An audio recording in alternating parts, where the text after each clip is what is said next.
moisson est prête, nous devons y aller. N'arrêtons pas tant que tous ne savent pas la puissance dans le sang pour sauver toutes les âmes. Nous n'avons pas honte de l'évangile. Père, on veut te dire merci encore une fois, Seigneur, pour toutes les choses qui ont pris place durant cette semaine, durant cette fin de semaine. On te remercie pour la puissance de l'Évangile, Seigneur. On te remercie de ce que tu as fait pour chacun d'entre nous, Seigneur. Parce que tu nous as arrachés au royaume des ténèbres. Et tu nous as transférés dans le royaume de ton Fils, Père. Merci d'être venu nous chercher, Seigneur. Dans la tourmente, dans l'esclavage, dans les ténèbres où on était plongés, Seigneur, tu t'es révélé. Tu nous en as sortis, Seigneur, et on te donne la gloire pour toutes ces choses, Père. Merci, Seigneur.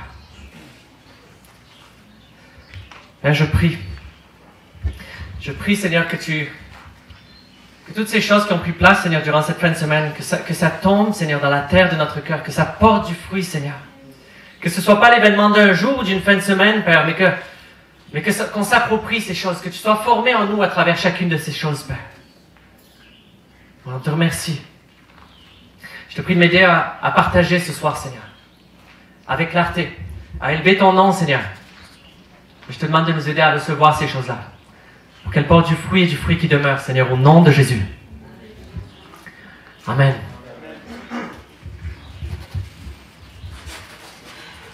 Amen.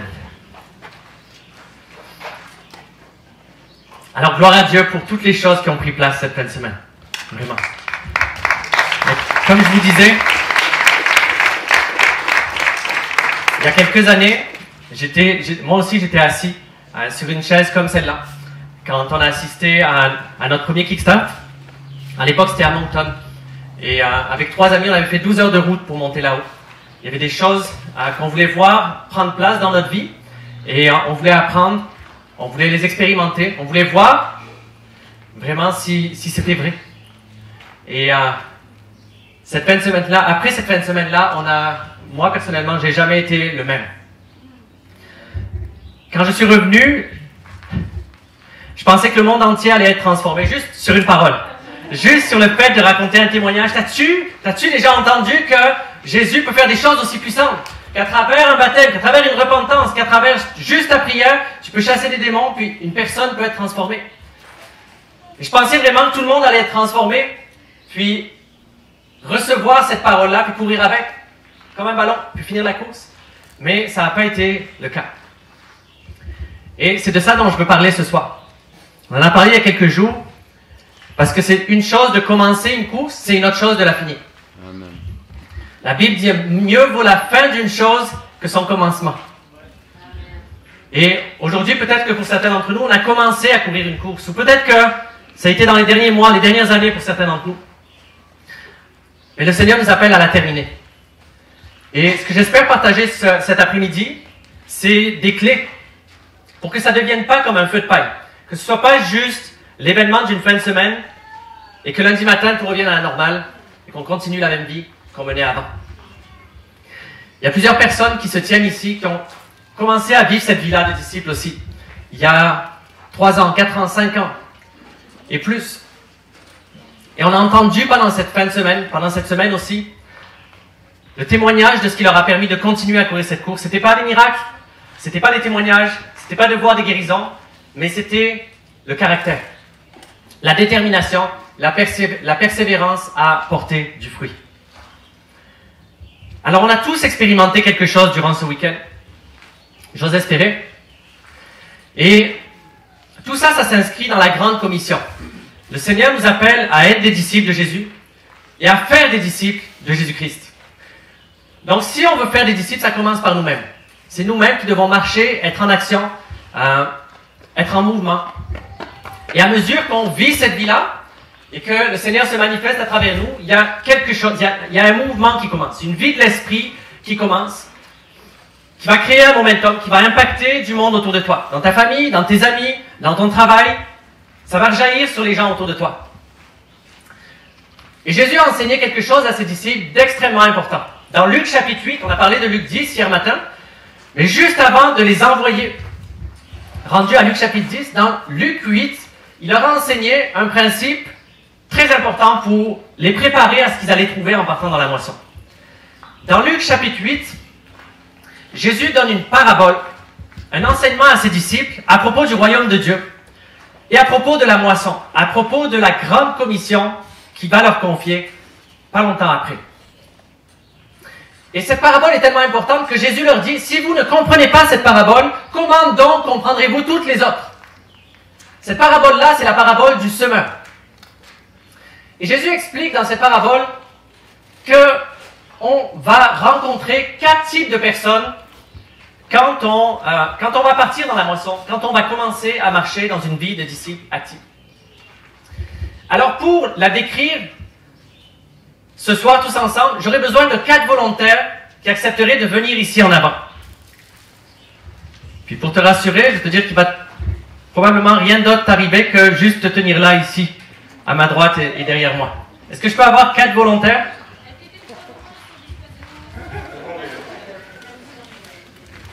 Merci. 4 personnes. Ben, en arrière, là. En arrière. Ouais. C'est que, je vous le dis d'entrée, tu parles français? Ok. Il ne faut pas prendre ça personnel, ok? Oh oh. Tiens. Tiens. Tiens. Merci à toi. Alors, dans cette parabole, Jésus explique qu'en partant dans la moisson, on va rencontrer 4 types de personnes différentes. La parabole, elle va comme ça. Il explique que le royaume de Dieu est semblable à un homme qui est sorti pour semer de la semence. Et la semence tombe dans 4 types de terrains différents. La première semence tombe dans le terrain numéro 1. Et Jésus explique que ce terrain-là, c'est quand la semence, qui est la parole de Dieu, tombe au milieu du chemin. Le sol n'est pas bon pour faire pousser cette plante-là. Et tout de suite, les oiseaux du ciel viennent et dérobent la semence. Il n'en reste rien. Ça ne porte pas de fruits, ça ne transforme pas sa vie. Et ça parle de toutes ces personnes, peut-être que tu vas rencontrer à l'extérieur, auxquelles tu vas partager la bonne nouvelle, à qui tu vas vouloir offrir de la prière et qui veulent rien savoir du tout de ce que tu as. Peut-être que tu vas essayer de leur parler, de leur témoigner, de leur rentrer l'évangile d'une manière ou d'une autre, mais la vérité, c'est que s'ils sont un terrain numéro 1, le diable vient tout de suite après et il dérobe cette semence, il n'en reste rien. Aussitôt que tu as terminé de leur parler, c'est rentré par une oreille et c'est sorti par l'autre. Alors, qu'est-ce qu'on fait quand on rencontre ce type de personnes? Que ce soit dans la moisson ou que ce soit dans ta famille, dans tes proches, ben, on a compris le principe de la personne de paix. Personne ne peut venir à Christ sans que le Père ne l'attire. Donc on n'essaye pas de forcer l'évangile puis de lui faire avaler contre sa volonté. On n'a pas le pouvoir de les changer par nous-mêmes. Donc, on n'insiste pas, on les laisse. Que le Seigneur te bénisse. Passe une bonne journée. Et on passe à la personne suivante. Dans le meilleur des cas, si tu portes cette personne dans ton cœur, tu pries. Tu pries que le Seigneur agisse dans sa vie et tu t'attends à lui. On a eu des beaux témoignages aujourd'hui. De la patience de certaines personnes. Parmi nous, frères et sœurs, qui ont vu aujourd'hui des réconciliations, qui ont vu aujourd'hui des transformations, qui ont vu aujourd'hui dans leur famille le royaume de Dieu qui est venu, finalement. Amen. Alors on peut pas les changer. On passe à la personne suivante. Jésus continue la parabole en disant, le semeur continue de semer et la semence tombe dans le terrain numéro 2. Et dans le terrain numéro 2, Jésus explique que c'est juste sur le bord du chemin. La terre semble bonne, mais le problème de cette terre, c'est qu'elle n'est pas profonde. Le sol est rocailleux tout en dessous. Et bien que la semence tombe dans une bonne terre en apparence, dès qu'elle germe, le soleil frappe dessus, et comme elle n'a pas de racines, elle sèche et elle meurt. Et Jésus explique que ce type de personnes, qui est le terrain numéro 2, sont ceux qui vont peut-être recevoir la parole avec joie. Ils la reçoivent avec joie au début, c'est une bonne nouvelle, peut-être même qu'ils croient, peut-être même qu'ils vont décider de se faire baptiser. Mais les rayons du soleil qui frappent sur leur vie, Jésus explique que ce sont 2 choses. Ce sont la tribulation et les persécutions. Et la réalité pour ces personnes-là, c'est que bien qu'ils reçoivent la parole avec joie au début, ils n'ont pas de racines. Et ils ont pris une décision sans calculer la dépense. Alors pour le jour 1, le jour 2, le jour 3, ils reçoivent la parole avec joie, mais dès que ça commence à chauffer un petit peu autour d'eux, dans leur famille, parmi les amis, il y a du monde qui commence à te regarder un petit peu croche, d'une manière différente. Là, on commence à recalculer et à réévaluer la dépense. Et la vérité, c'est que la persécution vient plus souvent qu'autrement de là où on s'y attend pas. Et à cause de ça, ces personnes-là vont faire demi-tour. Elles vont courir la course pour un temps, mais elles vont faire demi-tour et elles vont pas perdurer. Elles n'achèveront pas la course. Je me rappelle quand j'ai rencontré Dieu, je voulais être en action rapidement. Je voulais servir. On s'est mis au service, mon épouse et moi, dans différents ministères dans l'Église. Et après quelques années, on a commencé à vraiment vouloir aider les gens.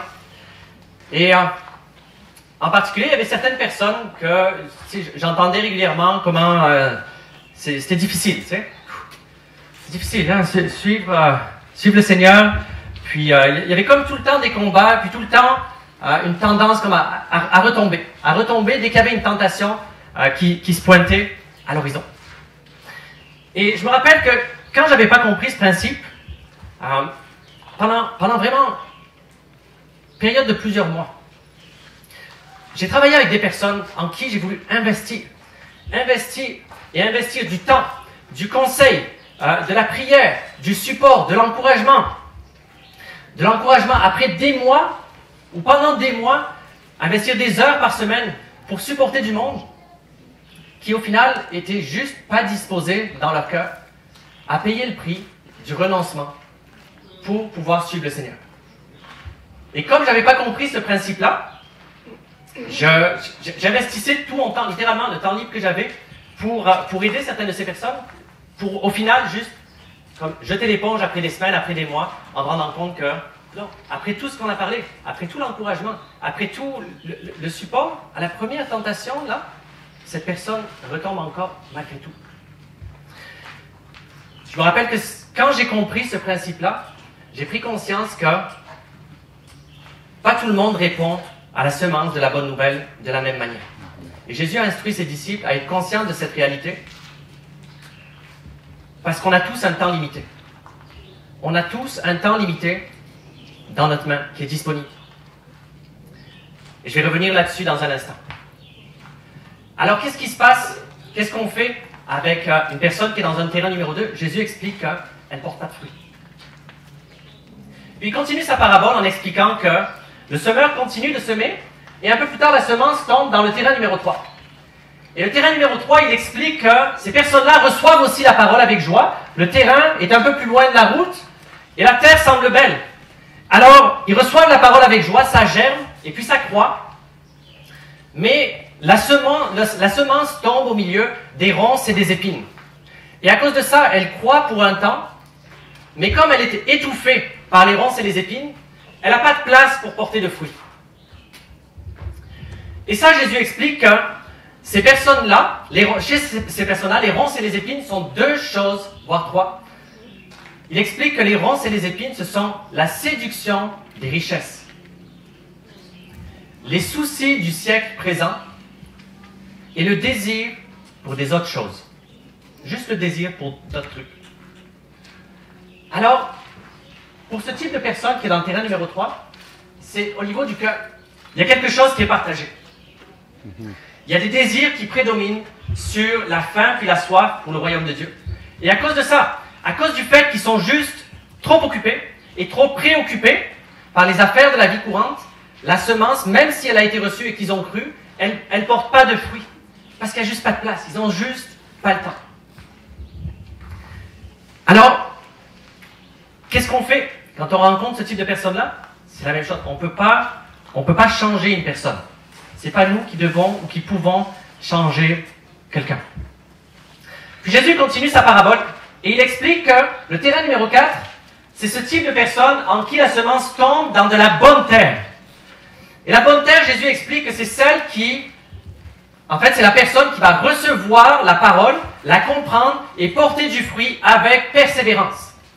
Qui va marcher avec persévérance et qui va porter du fruit à 30, 60 ou 100 pour 1. C'est seulement le terrain numéro 4 qui va porter du fruit. Donc, Jésus nous appelle à porter du fruit.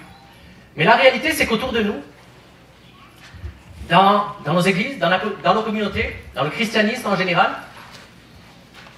on rencontre énormément de personnes qui sont dans ce terrain-ci ou ce terrain-là. Des gens qui ont cru, mais en qui peut-être le cœur est partagé et qui ne sont pas disposés à répondre, ou qui n'ont juste pas la capacité, dans cette saison-là de leur vie, à répondre pleinement à la semence de l'Évangile. Alors, qu'est-ce que Jésus a fait? Je mets ça dans le contexte de la Grande Commission, ok? On est appelé à faire des disciples.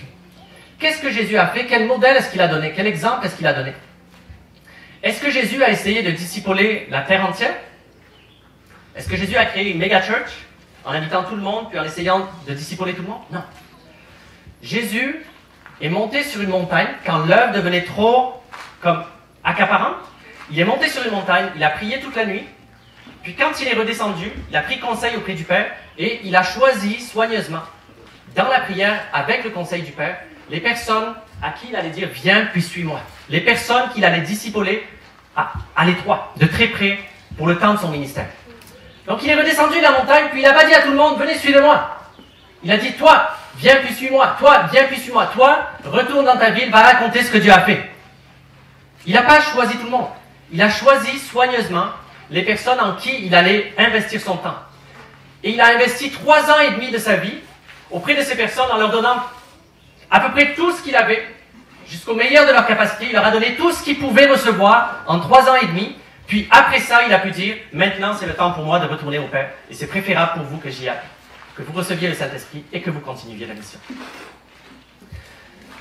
Donc Jésus a choisi soigneusement 12 personnes en qui il a donné tout ce qu'il a pu en l'espace de 3 ans. Et c'est aujourd'hui, on est le fruit de ces 12 personnes-là. On est le fruit de 12 personnes qui étaient des collecteurs d'impôts, qui étaient des menuisiers, des pêcheurs, des personnes normales, mais qui ont reçu la semence dans une bonne terre et qui ont été disposés à porter du fruit et qui ont changé le monde en l'espace d'une génération. On est leur fruit aujourd'hui, 2000 ans plus tard. Amen?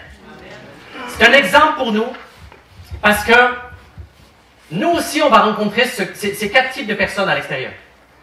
On va tous les rencontrer et Jésus enseigne cette parabole pour nous faire comprendre que tu as un temps qui est limité sur cette terre. Tu as juste 24 heures dans une journée. C'est pas meilleur qu'un autre. Puis si tu veux investir sagement ton temps, tu as besoin de comprendre en qui investir ce temps-là que le Seigneur te donne. On a des familles à nourrir, on a du travail à faire. Et si je ne me discipline pas et que je ne comprends pas cette parabole et que j'investis toutes mes semences, toutes mes graines d'heures par jour ou par semaine dans des personnes qui sont un terrain numéro 2 ou un terrain numéro 3, ben, Jésus m'enseigne que c'est promis à l'échec parce qu'ils ne sont juste pas disposés, ils sont juste pas en état. Ça ne portera pas de fruits. Alors, qu'est-ce qu'on fait? Ben, Jésus a enseigné ce principe pour nous faire comprendre qu'on n'est pas responsable pour tout le monde. On n'est pas responsable de toutes les personnes autour de nous. Parce que vois-tu, on n'est pas condamné à être un de ces terrains-là. On n'est pas condamné. En fait, on peut traverser, chacun d'entre nous, différentes saisons de notre vie, à travers lesquelles on va changer de type de terrain. Ce n'est pas une condamnation, ce n'est pas un appel. On peut traverser des périodes de notre vie où tout à coup on est accaparé par des soucis, par des responsabilités qui viennent de quelqu'un d'autre. Et là, on n'a comme plus la place pour servir le Seigneur. Et quand on regarde en arrière, on regarde les derniers 6 mois, on regarde la dernière année, on se rend compte que j'ai peut-être des changements à faire.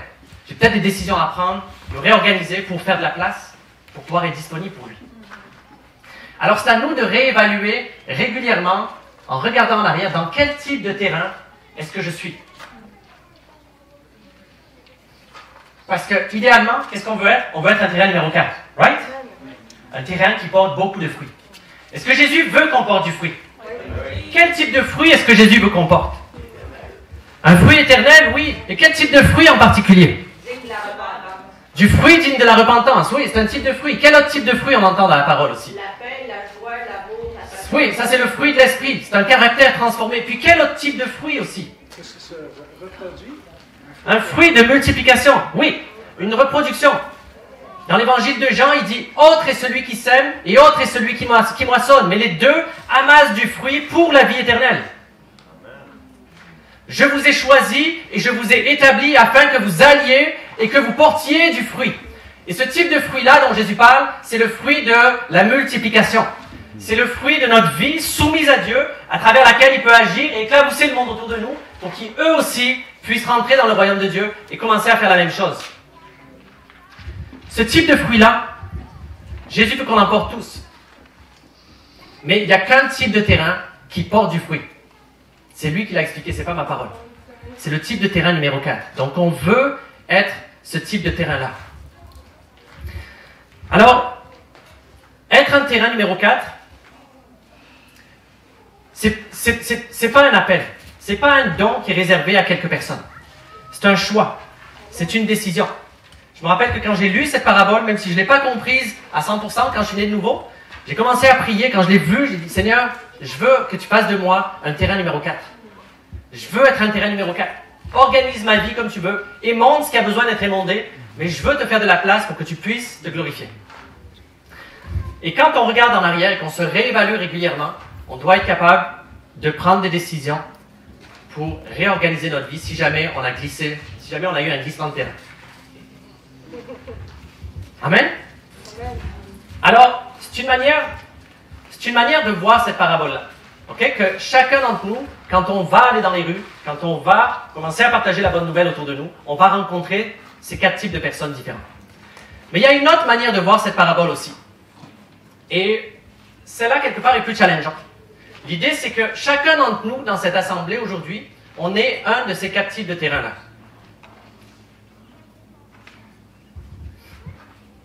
Alors ça signifie une chose. Ça signifie que, en fait, toi qui m'écoutes, tu as 25% de chance d'être ce type de terrain numéro 4 ici.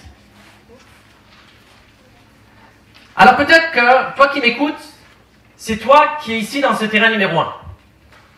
C'est à toi que je m'adresse. En fait, toi qui es dans le terrain numéro 1 présentement, tu es venu ici cette fin de semaine, mais tu n'es pas venu parce que ça te tentait.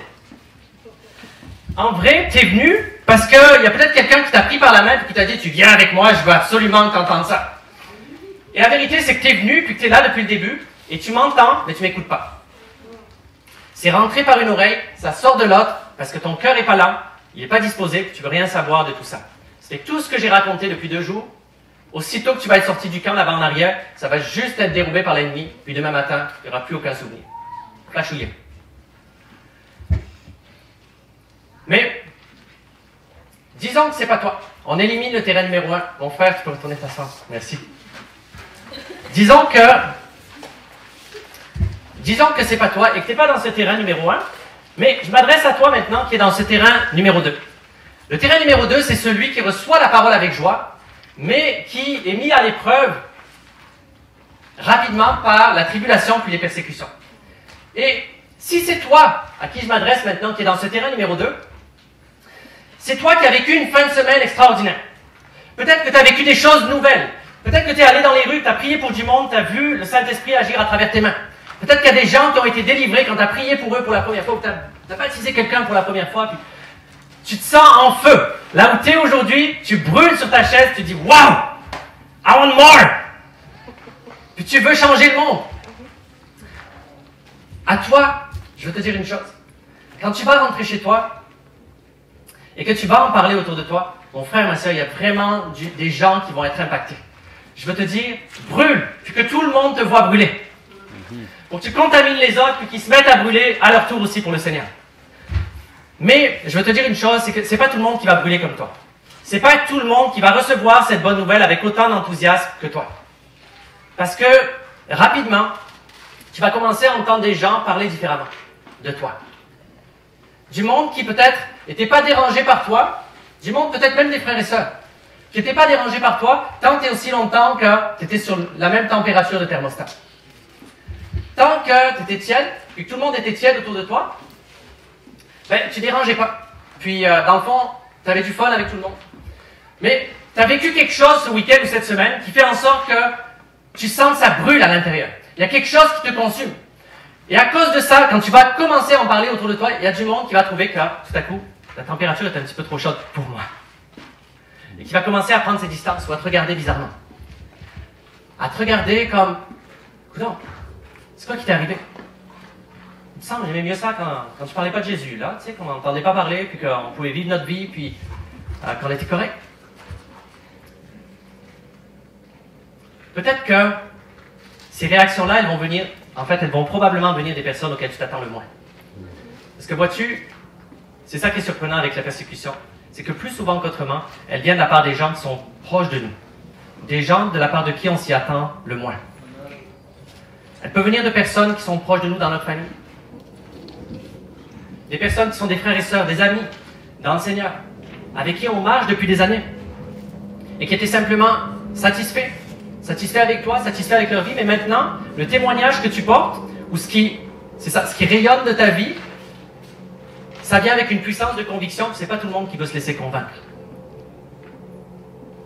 Peut-être que ça va même venir de...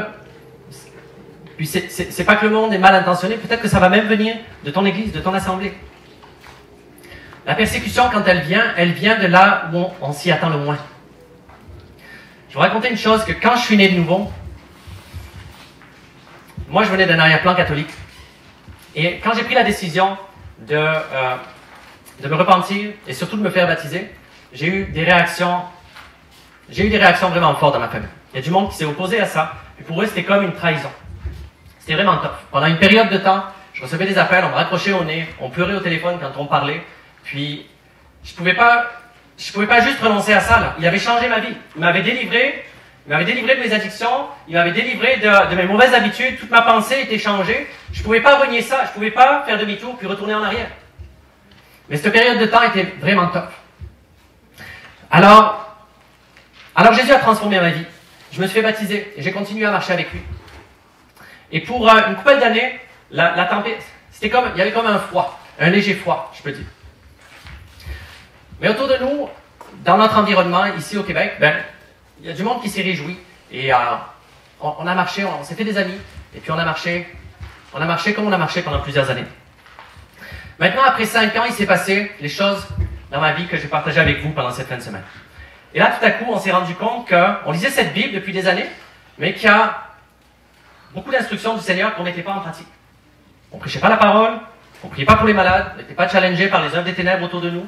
Tout était bien, tout était comme sur pilote automatique, puis on était content, on était satisfait. Mais quand le Seigneur a touché notre cœur, il nous a réveillés à ces principes-là qu'on partage ce week-end, je pensais que ça allait changer le monde, là. Moi, je suis revenu de mes premières sorties, je suis revenu de mon premier Kickstart, je le disais à tout le monde. Mais au lieu que tout le monde embarque et soit enthousiaste à l'idée de vivre cette vie-là aussi, on a commencé à se faire dire, écoute, on est vraiment content là, on bénit le Seigneur pour les témoignages, puis pour les guérisons. On bénit le Seigneur pour la délivrance ici, mais ici, en fait, c'est pas comme ça qu'on fait. Ici, on n'opère pas comme ça. Alors, on va vous demander d'arrêter. La persécution, quand elle vient, elle fait le plus mal de là où c'est quand elle vient d'où tu t'y attends le moins. Quand du monde a commencé à nous dire, en fait, à nous retirer des amitiés, à nous retirer des responsabilités, à nous retirer des preuves de confiance qu'on nous avait confiées, pas parce que, en fait, parce qu'il y avait du trouble, oui, mais le trouble qu'on rencontrait, c'était que du monde était délivré, du monde qui était captif depuis des années, du monde qui boitait depuis des années, du monde qui était prisonnier de leur mauvais esprit depuis des années, tout à coup était délivré, était transformé, était convaincu, se repentait, mais ça fitait juste pas dans le cadre. Et je peux te dire que pendant des mois, puis des années, on a traversé des moments où j'ai perdu des cheveux dans ce temps-là. Où on était au bord de se les arracher pour comprendre, Seigneur, qu'est-ce qui se passe? Tu nous as conduits à la repentance pour qu'on commence à marcher dans l'obéissance. On marche dans l'obéissance et tu te manifestes. Il y a un fruit dans des personnes autour de nous. Un fruit qui est à la gloire de ton nom. Mais au lieu que tout le monde se réjouisse, c'est l'inverse qui se produit. Puis on n'a plus le droit de prier, on n'a plus le droit de parler, on n'a plus le droit d'encourager, on n'a plus le droit de rien. Quand je dis ça, les amis, je veux faire du pouce sur ce qui a été dit hier. Aucune de ces personnes de qui ça va venir est mal intentionnée envers toi. Mais la chose la plus importante que je vais t'encourager, à laquelle je vais t'encourager, quand ça va arriver dans ta vie, descends sur tes genoux. Descends sur tes genoux, puis cherche la face de Dieu. Laisse-le sonder ton cœur. Laisse-le émonder les attitudes qui sont là, parce qu'il y en a sûrement qui vont être à émonder au travers. Hein? On peut, avec toute la fougue qu'on peut avoir, on peut courir. Des fois, on est immature. Dans ce travail-là, le Seigneur va te faire approcher du feu. Pourquoi? Pour te purifier. C'est le feu que ça prend pour faire sortir les impuretés de l'homme. Il va travailler ton cœur. Et la persécution, elle a exactement ce but-là. L'opposition, elle a exactement ce but-là. À travers des moments comme ça, si tu t'approches de Dieu, si tu vas sur tes genoux, si tu pries puis que tu cherches sa face, que tu le laisses te parler, il va probablement te raffiner puis te montrer des choses au fond de ton cœur que tu ne soupçonnais pas l'existence. Il va probablement te purger au fil du temps de la crainte des hommes pour être sûr d'établir dans ton cœur la crainte de Dieu en premier. Pour que tu craignes son nom plus que tous les autres. Et que tu en arrives à un point où peu importe ce qu'il va demander, tu vas être disposé dans ton cœur à lui dire « Oui Seigneur, me voici. Envoie-moi. » C'est pas grave. C'est pas grave ce qu'ils diront. C'est pas grave si on prend des coups, si on prend des claques au passage. C'est pas grave Seigneur. On te dit oui et on y va. Je veux dire les amis que ces choses-là, elles ont besoin d'être formées dans notre cœur. C'est pas un don spirituel, malheureusement. C'est pas quelque chose qu'on peut recevoir simplement par la prière. Les tribulations et les persécutions, elles sont là pour former une foi authentique en nous. C'est ce qu'elle dit la parole. Alors sois conscient quand ça va t'arriver que c'est pas pour que tu sois rejeté que Dieu permet ces choses-là. C'est pour te rendre conforme à l'image de Christ. Considère le rejet et la persécution que lui-même a subi. On en parlait hier. Considère le premier jour de ministère, essayer de se faire jeter du haut d'une falaise après ta première prédication dans une synagogue. Welcome in the ministry. Tu ne seras pas réinvité la semaine prochaine. Puis tu finis tes 3 ans de ministère sur la croix, tous tes disciples sont dispersés. Considère